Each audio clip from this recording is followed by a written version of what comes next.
ദൈവത്തിന് മഹത്വം. നമ്മുടെ പ്രതിദിന ആഹാരം ഡിസംബർ 15. ജീവിതത്തിനായുള്ള സുഹൃത്തുക്കൾ. തൻ്റെ അപ്പൻ ദാവീദിനെ അപമാനിച്ചതുകൊണ്ട് അവനെക്കുറിച്ച് അവൻ വ്യസനിച്ചിരുന്നു. 1 ശമൂവേലിന്റെ പുസ്തകം 20-ാം അധ്യായം 34-ാം വാക്യം. ഇംഗ്ലീഷ് കവിയായ വില്യം കൗപ്പർ തൻ്റെ പാസ്റ്ററായ ജോൺ ന്യൂട്ടനിൽ ഒരു സുഹൃത്തിനെ കണ്ടെത്തി. കൗപ്പർ വിഷാദവും ഉത്കണ്ഠയും അനുഭവിച്ചിരുന്നതിനാൽ ഒന്നിലധികം തവണ ആത്മഹത്യ ചെയ്യാൻ ശ്രമിച്ചു. ന്യൂട്ടൻ അദ്ദേഹത്തെ സന്ദർശിക്കുമ്പോൾ അവർ ഒരുമിച്ച് ദീർഘനേരം നടക്കുകയും ദൈവത്തെക്കുറിച്ച് സംസാരിക്കുകയും ചെയ്യുമായിരുന്നു. സർഗാത്മക രചനയിൽ ഇടപെടുന്നതും കവിത എഴുതാൻ ഒരു കാരണമുണ്ടാകുന്നതും കൗപ്പറിന് പ്രയോജനപ്പെടുമെന്ന് കരുതി. ഒരു സ്തുതിഗീത സമാഹാരമുണ്ടാക്കാനുള്ള ആശയം ജോൺ ന്യൂട്ടൻ മുന്നോട്ട് വെച്ചു.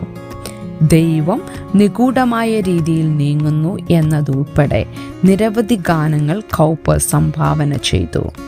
ന്യൂട്ടൻ മറ്റൊരു സഭയിലേക്ക് മാറിയപ്പോൾ അദ്ദേഹം കൗപ്പറും ഗാഢ സുഹൃത്തുക്കളായി തുടരുകയും കൗപ്പറിൻ്റെ ജീവിതകാലം മുഴുവൻ പതിവായി കത്തിടപാടുകൾ നടത്തുകയും ചെയ്തു.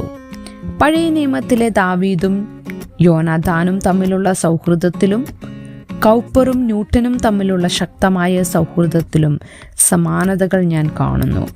ദാവീദ് ഗോലിയാത്തിനെ തോൽപ്പിച്ചതിന് ശേഷം യോനാഥാന്റെ മനസ്സ് ദാവീദിന്റെ മനസ്സിനോട് പറ്റിച്ചേർന്നു. യോനാഥാൻ അവനെ സ്വന്തം പ്രാണനെ പോലെ സ്നേഹിച്ചു. യോനാഥാൻ ശൗൽ രാജാവിൻ്റെ മകനാണെങ്കിലും രാജാവിൻ്റെ അസൂയയ്ക്കും കോപത്തിനുമെതിരെ ദാവീദിനെ പ്രതിരോധിച്ചു. ദാവീദിനെ എന്തിനു കൊല്ലണമെന്ന് പിതാവിനോട് ചോദിച്ചു. മറുപടിയായി അവനെ കൊല്ലുവാൻ അവൻ്റെ നേരെ കുന്തം ചാടി.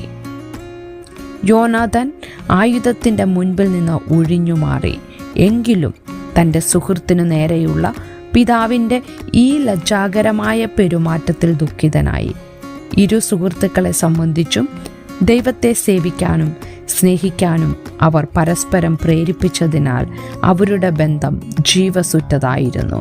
സമാനമായി ഇന്ന് ഒരു സുഹൃത്തിനെ നിങ്ങൾക്ക് എങ്ങനെ പ്രോത്സാഹിപ്പിക്കാൻ കഴിയും?